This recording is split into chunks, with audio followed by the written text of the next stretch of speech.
Parlons de la dette, les amis. En 2024, la France va exploser tous les records en emprunt sur les marchés. On sait très bien qu'on est sous domination de la finance, mais là, quand même, là, on va très très loin. En 2023, on a emprunté 270 milliards d'euros, un record absolu.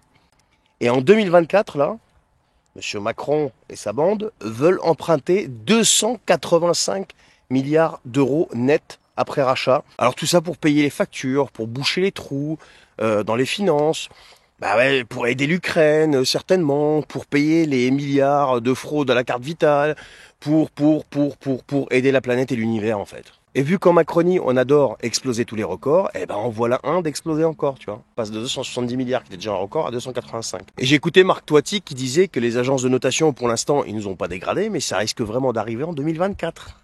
Et en plus de ça, t'as un gouvernement qui t'explique qu'il veut garder la dette sous contrôle, là où elle est quand même à près de 112% du PIB. Et leur plan, c'est quoi? C'est de ramener le déficit sous les 3% d'ici 2027. Waouh! Et ils misent sur quoi? Ils misent sur une croissance économique solide, etc., etc. Alors que quand vous écoutez les économistes, les vrais, eh bien, ils vous disent que quand même, ça paraît mission impossible, hein. Je sais pas où est-ce qu'ils vont trouver leurs chiffres, eux, mais c'est un truc de fou quand même. Et même la Banque de France a déjà revu à la baisse ses prévisions de croissance.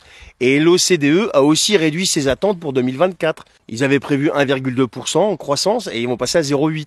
Donc très sincèrement, sans être un économiste, sans être un expert de quoi que ce soit, loin de là, juste quand tu sais faire un petit peu de maths et que tu regardes les chiffres, bah, tu te dis quand même que ça va être un sacré parcours du combattant pour le maire et sa clique, hein. Et bien sûr, qui va payer l'addition de tout ça? Bah c'est comme d'habitude.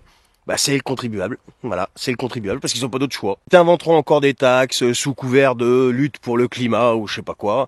Et en plus de ça, pour 2024, bon, ils vont emprunter 285 milliards, mais l'État doit trouver 295 milliards d'euros au rachat pour équilibrer ses comptes et rembourser les dettes qui arrivent à échéance. Autant dire que ça va être un sacré bordel. Alors attendez-vous à ce qu'ils vous balancent des taxes dans tous les sens, hein. On n'a pas de pétrole en France, on n'a pas de gaz, on n'a rien du tout. Notre industrie, je t'en parle même pas. Enfin, tu connais la musique. Ça va être un sacré bordel. Allez, bonne journée.